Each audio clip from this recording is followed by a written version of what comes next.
Hi guys, मेरा नाम है साहिल कदर और आज की वीडियो शुरू करते हैं। सबसे पहली न्यूज़ है अडानी ग्रुप की। तो अडानी ग्रुप के अंदर जो अडानी पावर है वहां पर प्रमोटर ने अपने 8% स्टेक्स को बेचा है। तकरीबन 8,710 करोड़ रुपए वहां से निकाले गए हैं।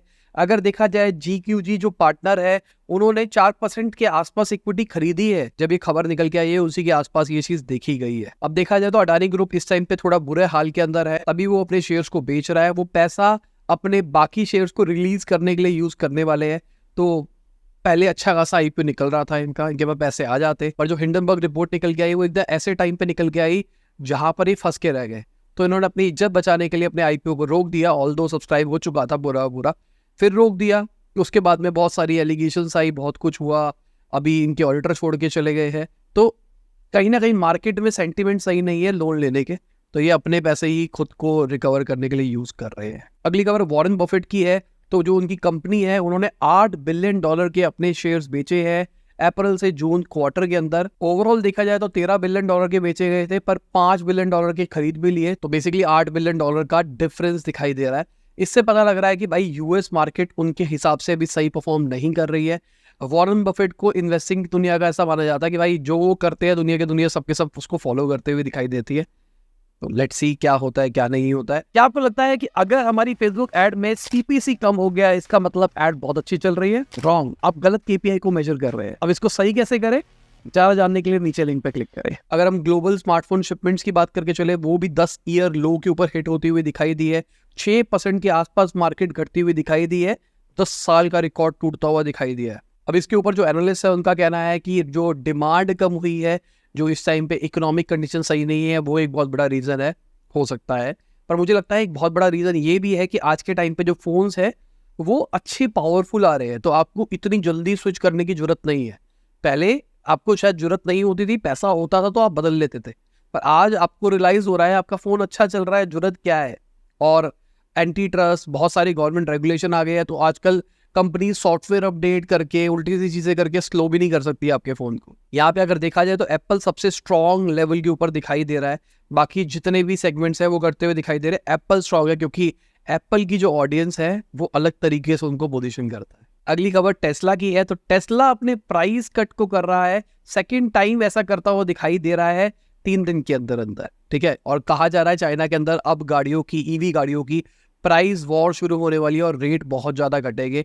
एलोन मस्क ने कुछ टाइम पहले भी कहा था कि हम गाड़ियों के प्राइसेस कम करेंगे ताकि नंबर्स ज्यादा क्रिएट कर पाए, चाहे हमारे मार्जिन कम हो जाए, उतना बड़ा इंपैक्ट हमको उससे नहीं पड़ेगा। अब कहा जा रही है जो चीज दिखाई दे रही है ये हमको यूएस यूरोपियन मार्केट में भी फ्यूचर के अंदर दिखाई देगी। अब अगर चाइना की बात करके चले तो वहां पर डिक्लाइन दिखाई दे रहा है 31% का जुलाई के महीने के अंदर, और ये लोएस्ट लेवल है साल के अंदर। तो टेस्ला यही करने की कोशिश कर रहा है कि भाई अगर प्राइस वॉर हो रही है तो होने दो, मैं सस्ते में बेच के मार्केट तो कैप्चर कर पाऊँ। उनका कहना है अभी हम सस्ता करेंगे, बाद में जब हमारा फुली ऑटोमेशन वाला सीन आ जाएगा तब हम रेट बढ़ा देंगे। अगली खबर ओपन AI की जो राइवल है एंथ्रोपिक, उन्होंने $100 मिलियन की फंडिंग रेज करी है SK टेलीकॉम वेंचर्स कैपिटल से। अभी रिसेंटली इन्होंने $450 मिलियन रेज करे थे अपने सीरीज C राउंड के अंदर 3 महीने पहले, और अब फिर से ये पैसा रेज कर रहे हैं। अभी के टाइम पे जो पैसा रेज किया गया है ये कमिटमेंट हो रहा है कि भाई टेलीकम्युनिकेशन इंडस्ट्री के लिए आप कोई टेलर मेड सॉल्यूशन निकालोगे। तो बेसिकली कंपनी ने इन्वेस्ट इसलिए किया ताकि उनके लिए भी कोई प्रोडक्ट निकल के आ जाए।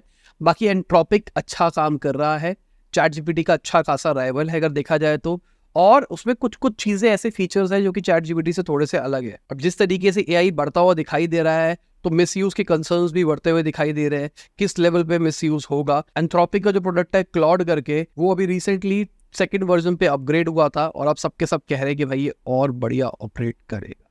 बाकी आपका क्या एक्सपीरियंस रहा, अगर आपने यूज किया एंथ्रोपिक तो बताना नीचे कमेंट सेक्शन के अंदर। अगली खबर ESOPs की है। तो पिछले 3 सालों के अंदर $1.5 बिलियन से ज्यादा स्टार्टअप्स ने कमाया है, स्टार्टअप्स के एम्प्लॉयज ने कमाया है ESOPs को कैश आउट करके। तो बेसिकली जो बॉम्बे शेविंग कंपनी है वहां पर करंट शेयर प्राइस चलता है कंपनी का, अभी के टाइम पे वो 30,000 है, और इनका प्लान है कि उसको 2025 तक 1.5 लाख रुपए पर शेयर तक लेके जाना है। तो इससे क्या होता है, जो लोग शेयर देख रहे होते हैं कंपनी के अंदर कि भाई अभी 30,000 का है, 1.5 लाख हो जाएगा, मेरा पैसा कितना ज़्यादा मल्टीप्लाई हो सकता है। तो यहाँ पे क्या होगा, आपको कंपनी सैलरी के साथ में जो ESOP ऑफर कर रही है ना, आपको उसकी एक्चुअल वैल्यू दिखाई देगी। अब जिन लोगों को ESOP नहीं पता, मैं डिस्क्रिप्शन में लिंक दे रहा हूँ, आई बटन पे लिंक दे रहा हूँ, उसको देख लेना। उसमें डिटेल में ईसॉप समझा रखा है, ईसॉप क्या होते हैं, ईसॉप से वेल्थ क्रिएशन कैसे होती है, अगर आपका खुद का बिजनेस है तो उसके अंदर ईसॉप का स्ट्रक्चर क्या होना चाहिए, और अगर आप कहीं पर नौकरी करने के लिए जा रहे हो तो आपको किन चीज़ों का ध्यान रखना चाहिए। वो पूरी डिटेल्ड वीडियो है, लिंक दे रहा हूँ नीचे, चेक कर लेना। अगर हम फिजिक्स वाला के एचआर हेड की बात करके चले तो उन्होंने बोला है 70 से 80% जो कैंडिडेट्स होते हैं वो अपने रिज्यूम के अंदर झूठ लिखते हैं। बेसिकली वो झूठ क्या लिखते हैं, अपनी सैलरी के ऊपर कि प्रीवियस सैलरी हमारी कितनी थी, एक्चुअल थी 20,000 रुपये, कहते हैं 50,000 रुपये। दूसरा वो अपने एक्सपीरियंस के बारे में झूठ बोलते हैं कि मेरे को इतने साल का एक्सपीरियंस है। तो ये तो आजकल ट्रेंड बन गया है। मैं तो बिजनेस ओनर हूँ ना, तो बहुत सारे ऐसे दोस्त रिश्तेदार होते हैं, वो कहते हैं भाई एक्सपीरियंस सर्टिफिकेट दे दे, इंटर्नशिप दिखा दे, मेरे को इंटर्नशिप का दिखा दे, पैसे मत दियो, कोई दिक्कत नहीं है। तो बहुत सारी दिक्कतें चल रही है। अब कंपनियों ने एक और तोड़ निकाल दिया इस चीज़ का, वो सैलरी स्लिप भी मांगती है। ठीक है भाई, अगर आपके पास आया था तो सैलरी स्लिप दिखाओ। अब वो लोग क्या करते थे, सैलरी स्लिप भी फोटोशॉप पे बना के दिखा देते थे। अब कंपनी और ऊपर लेवल पे पहुंच गई, वो कहती है ठीक है बैंक अकाउंट दिखाओ, पैसे आए थे ना, स्टेटमेंट दिखाओ, हम देखते हैं वहाँ पर। तो ठीक है, अच्छी चीज़ है, कंपनी मेक श्योर कर रही है कि फ्रॉड ना हो इन चीज़ों के अंदर। बाकी बच तो सकते नहीं हो, फ्रॉड तो फ्रॉड हो ही जाता है। बाकी मुझे ऐसा लगता है अगर आप किसी कंपनी के अंदर, खासकर स्टार्टअप के अंदर, अगर फेक सारे नंबर्स दिखा के जाते हो तो आप ज़्यादा लंबा टिक नहीं पाते हो, आपको ही लॉन्ग रन में नुकसान होता है। अगली खबर ओएनडीसी की है। तो ओएनडीसी ने व्हाट्सएप चैटबॉट लॉन्च कर दिया है ओएनडीसी सहायक के नाम से। तो अगर आप ओएनडीसी के ऊपर सेलर बनते हो तो आपको यहाँ पर एडवांटेज मिलेगी, आपको बताया जाएगा ओएनडीसी आपके लिए कैसे बेनिफिशियल है, कैसे आपकी मदद कर सकता है। ओएनडीसी बेसिकली एक ओपन नेटवर्क बनाया गया ई कॉमर्स के लिए, जहां पर आप अपना खुद का ई कॉमर्स स्टोर बना सकते हैं और आपको किसी को कोई कमीशन देने की जरूरत नहीं है। जैसे जोमेटो स्विगी कमीशन लेते हैं, अमेजॉन कमीशन लेता है, तो आपको वो कमीशन नहीं देनी, आपको प्लेटफॉर्म प्रोवाइड किए करके जाया जाएगा।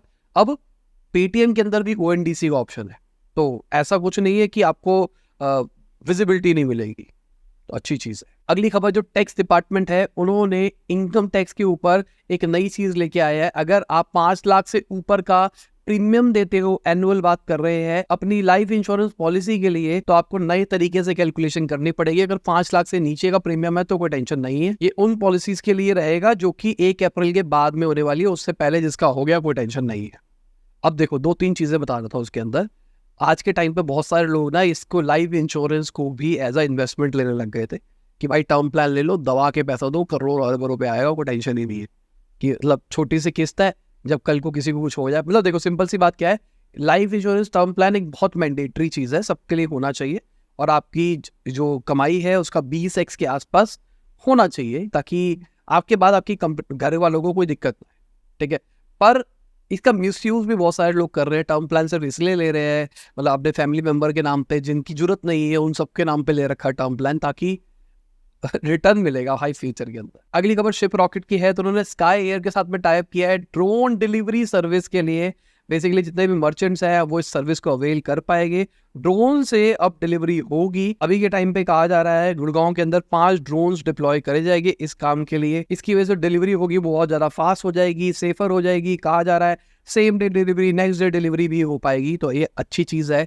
बाकी अभी निकला है 15 अगस्त, तो सबके पास में चरखे बड़े पड़े होंगे, लंगर मार के खींच लेंगे, ठीक है ना। तभी वो 5 पे पायलट टेस्ट करके देख रहे हैं अभी। अगली खबर जो इंडिया है वो रशिया से वीट इंपोर्ट करने वाली है डिस्काउंटेड रेट के ऊपर। बेसिकली अभी के टाइम पे हमारे जो इन्फ्लेशन है वो बढ़ता हुआ दिखाई दे रहा है।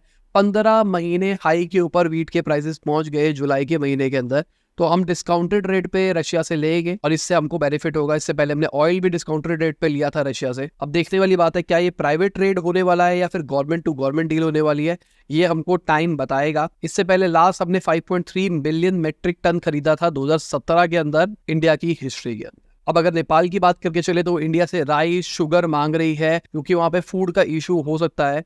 तो उन्होंने इंडिया से 1 मिलियन टन पैडी मांगी है, 1 लाख टन राइस मांगा है और 50,000 टन शुगर मांगी है। अभी के टाइम पे गवर्नमेंट का कहना है कि उतनी स्केर्सिटी नहीं है करंटली, तो जब डिमांड पड़ेगी तब देखेंगे। गवर्नमेंट ने बेसिकली राइस को बैन कर रखा है, जो नॉन बासमती राइस है उसके एक्सपोर्ट को। तो इसके चक्कर में पहले ही पूरी दुनिया के अंदर चावल की किल्लत पड़ रही है, सबके सबको चावल चाहिए, अब चावल मिल नहीं रहे। लेट्स सी क्या होता है। अगली खबर बाटा इंडिया की है, तो एडिडास के साथ में स्ट्रेटेजिक पार्टनरशिप के बारे में बात कर रहा है। अगर देखा जाए बाटा इंडिया ने ट्रायल्स भी शुरू कर लिए है स्पोर्ट्स अपैरल वगैरह के अंदर घुसने के लिए। इनका प्लान है कि जूतों वाले सेगमेंट से ऊपर निकलना है और भी चीजें करनी है। 2023 के अंदर बाटा ने 319 करोड़ का प्रॉफिट रिपोर्ट किया था।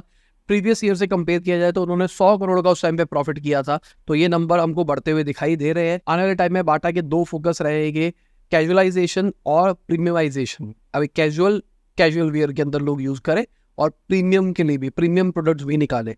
रिलैक्सो का मुझे याद है, बाटा का तो मैं यूज नहीं किया मैंने। रिलैक्सो का प्रीमियम में स्पार्क्स के ऊपर उन्होंने फ्लाइट निकाला था, उसके ऊपर उन्होंने कुछ नहीं निकाला शायद। अब नहीं पता, बचपन में मैंने ये देखा था।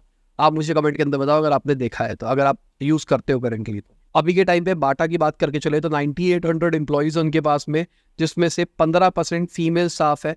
कुछ ऐसे भी स्टोर्स है उनके जहां पर कंप्लीटली वुमेन काम करती है। अगली खबर प्रियंका चोपड़ा की है, तो न्यूयॉर्क के अंदर एक रेस्टोरेंट है सोना के नाम से, उन्होंने वो पार्टनरशिप में शुरू किया था। अब वो हट रही है, वहां से छोड़ के जा रही है। तो जो रेस्टोरेंट की को फाउंडर है अब वही मैनेज करने वाली है। तो अभी के टाइम पे उस सोना ब्रांड के साथ में खाली ये नहीं कर रहे हैं, सोना के साथ में सोना होम के ऊपर भी ऑपरेट कर रहे हैं, जहां पर होमवेयर ब्रांड है वो, तो उसको नहीं छोड़ा गया है। साथ में इनका खुद का हेयर केयर ब्रांड भी है, साथ में इनका प्रोडक्शन कंपनी भी है। तो उन सब के ऊपर ये फोकस करेगी फ्यूचर के अंदर। जब ये रेस्टोरेंट खुला था, सोना रेस्टोरेंट की जो को फाउंडर थी उन्होंने बोला था क्रिएटिव फोर्स है ना जो रेस्टोरेंट की, वो हमारी प्रियंका चोपड़ा है। अब प्रियंका चोपड़ा शायद क्रिएटिवली उतना काम नहीं कर सकती इनके साथ में, इसलिए शायद हट रही है। अगली खबर यूनियन कैबिनेट की है, तो उन्होंने 32,500 करोड़ के 7 रेलवे प्रोजेक्ट्स को अप्रूव कर दिया है। सबसे पहली चीज तो एग्जिस्टिंग नेटवर्क को और स्ट्रॉन्ग बनाया जाएगा। ऑलमोस्ट 2300 किलोमीटर से ज्यादा रेलवेज को बनाया जाएगा। बहुत सारे ऐसे जगहों पे नेटवर्क क्रिएट किया जाएगा जहां पर नहीं है, जहां पर नेटवर्क बनाने से एफिशिएंसी बढ़ेगी, मतलब लोग जल्दी पहुंच पाएंगे। अगली खबर मार्केट की है, तो मार्केट घटती हुई दिखाई दी है कल, पर अगर देखा जाए परसों मार्केट बढ़ती हुई दिखाई दी थी और मैं थोड़ा सा शॉक था। अब कल घटती हुई दिखाई दी है क्योंकि बेसिकली ना अभी क्यूज अच्छे नहीं है, जो सिग्नल्स आ रहे हैं वो अच्छे नहीं है। एनालिस्ट का भी कहना है, सबका यही कहना है, क्योंकि अभी यूएस शायद फेड रेट फिर से बढ़ा सकता है। जो उनकी नेक्स्ट मीटिंग होनी है उन्होंने कुछ निकाला है जिसके हिसाब से लग रहा है कि भाई इन्फ्लेशन को कंट्रोल करने के लिए उनको रेट फिर बढ़ाना पड़ेगा। एक ये सिग्नल आ रहा है। चाइना की डिमांड अच्छी नहीं आ रही है, जो इंडिया के फॉरेन डायरेक्ट इन्वेस्टमेंट है वो धीरे धीरे जा रही है। मैं मार्केट की बात कर रहा हूँ, कंपनियों की इन्वेस्टमेंट की बात नहीं कर रहा, प्रोजेक्ट्स की बात नहीं कर रहा हूँ। साथ में इंडिया का जो फूड इन्फ्लेशन है वो भी कंट्रोल में नहीं दिखाई दे रहा है। हमारी जो करेंसी है वो भी डिक्लाइन होती हुई दिखाई दे रही है। डॉलर इंडेक्स बढ़ता हुआ दिखाई दे रहा है। साथ में यूएस की जो बॉन्ड यील्ड है उसका भी इम्पैक्ट पड़ता हुआ दिखाई दे रहा है। बाकी आप देख सकते हैं टॉप गेनर्स कौन थे, टॉप लूजर्स कौन थे। अडानी कहीं ना कहीं तो रहता ही है भाई, टॉप गेनर या लूजर के अंदर कहीं ना कहीं तो अडानी ग्रुप दिखाई देता है। लूजर के अंदर हमको रिलायंस दिखाई दे रहा है, इसलिए हमको जो बड़ा इंडेक्स है ना वो घटता हुआ दिखाई दे रहा है। बाकी देखो स्मॉल कैप और मिड कैप बढ़ता हुआ दिखाई दिया है, प्रॉपर जो इंडेक्स है वो घटता हुआ दिखाई दिया है। इसी के साथ आज की न्यूज खत्म होती है। उम्मीद करता हूं आपको मजा आया होगा। लाइक कर देना, शेयर कर देना, कमेंट बताना वीडियो कैसी लगी। बाय, गुड डे, शब, गुड आफ्टरनून, जब भी वीडियो देख रहे हैं। जय हिंद, वंदे मातरम।